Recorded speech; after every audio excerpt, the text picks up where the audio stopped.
Assalamualaikum warahmatullahi wabarakatuh. Selamat pagi. Nah, kali ini kita akan masuk ke bab yang selanjutnya di pelajaran seni budaya kelas 7, yaitu bab 2 mengenai menggambar ragam hias. Nah, di dalam bab ini kita akan mempelajari tentang prinsip menggambar ragam hias, jenis-jenis ragam hias, medianya, serta prosedur dalam menggambar ragam hias. Nah, ragam hias itu disusun dari sekumpulan pola hias, di mana pola hias tersebut disusun dari sekumpulan motif hias. Motif hias sendiri merupakan pokok pikiran dan bentuk dasar dalam perwujudan ragam hias yang meliputi segala bentuk alam ciptaan Tuhan, seperti manusia, hewan, tumbuhan, dan benda alam lainnya.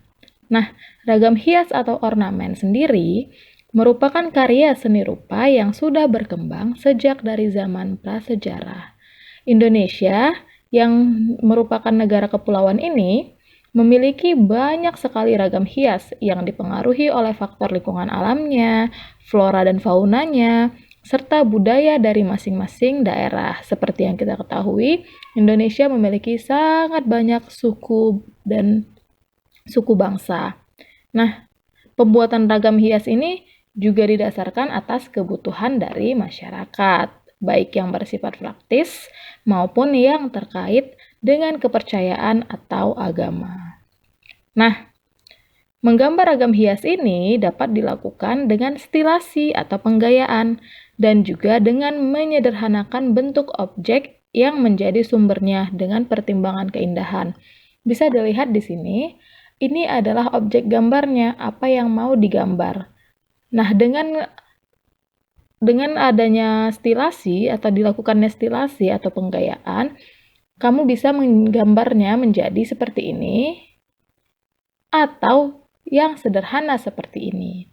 Bisa lebih rumit atau lebih digayain atau lebih sederhana.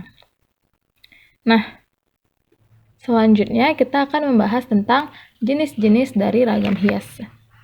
Ada ragam hias geometris, di mana ragam hias geometris ini dikembangkan dari bentuk-bentuk geometris dan digayakan sesuai dengan selera dan imajinasi pembuatnya. Nah, ragam hias geometris ini dapat dibuat dengan menggabungkan bentuk-bentuk geometris ke dalam satu motif ragam hias. Bentuk-bentuk geometris yang dimaksud di sini seperti misalnya ada persegi, lingkaran, segitiga, segi enam, dan lain sebagainya. Yang selanjutnya ada ragam hias hewan atau ragam hias fauna, di mana bentuk ini dibuat berdasarkan berbagai jenis binatang, misalnya burung, gajah, cicak, ikan, dan ayam, atau yang lain-lain. Nah, bentuk ragam hias fauna ini dapat digabung dengan motif hias vegetal atau motif hias geometrik. Bisa digabung dengan motif hias tumbuhan atau dengan geometris yang bentuk-bentuk segitiga tadi. Nah, yang selanjutnya ada yang namanya ragam hias manusia atau ragam hias figuratif. Dan di sini ragam hias manusia merupakan objek atau ragam hias yang digambar dengan mendapatkan penggayaan bentuk dari manusia itu sendiri. Nah, biasanya ragam hias manusia ini terdapat pada bahan tekstil maupun kayu, yang proses pembuatannya dilakukan dengan cara menggambar. Yang selanjutnya ada ragam hias tumbuhan, dan ragam hias tumbuhan ini adalah ragam hias yang paling sering ditemui. Nah, ragam hias ini seperti tadi yang saya katakan, mudah dijumpai pada barang-barang seni seperti misalnya batik, ukiran, kain sulam, kain tenun, dan bordir.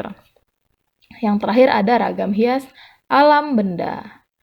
Selanjutnya, ketika kalian mau menggambar ragam hias atau akan menggambar ragam hias, kalian membutuhkan media untuk menggambarnya. Apa sih media dalam menggambar ragam hias?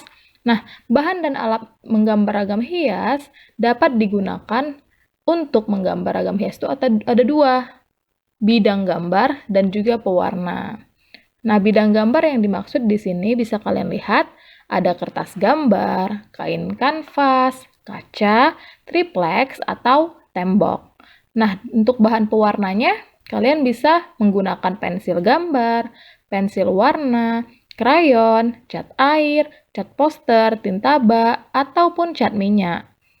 Nah, ketika bahannya sudah ada, kita butuh alat. Apa sih yang dibutuhkan? Yaitu mistar, jangka, kuas, dan palet.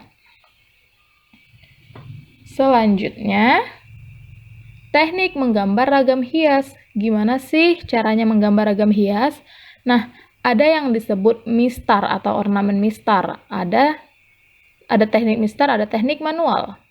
Ya kan?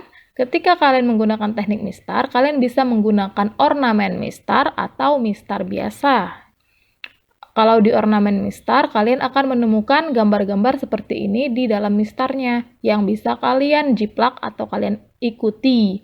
Sehingga nanti di buku gambar kalian akan muncul motif seperti ini.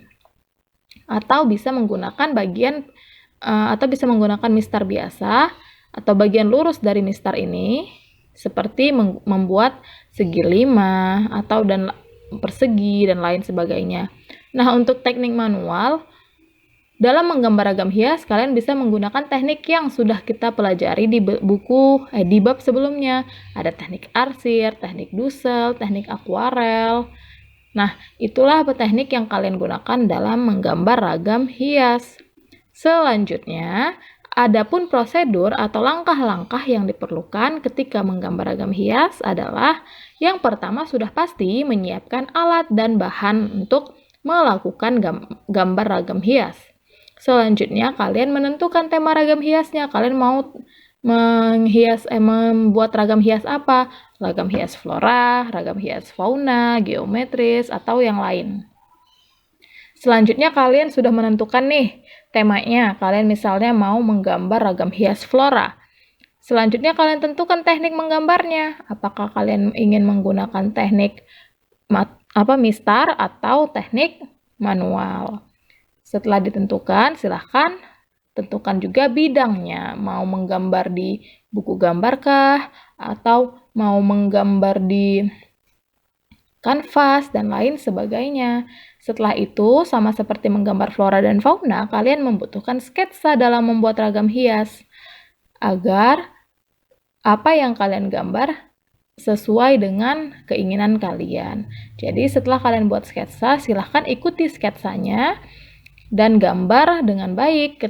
Selanjutnya diwarnai ragam hias tersebut dan terakhir adalah penyelesaian akhir atau finishing, di mana yang kalian rasa kurang-kurang, tambahi lagi, kalau kelebihan silahkan dihapus. Nah, untuk materi menggambar ragam hias, sekian yang bisa saya sampaikan. Terima kasih. Assalamualaikum warahmatullahi wabarakatuh. Oh iya, jika kalian punya pertanyaan, silahkan tulis pertanyaannya di kolom komentar di bawah ini. Terima kasih. Assalamualaikum warahmatullahi wabarakatuh.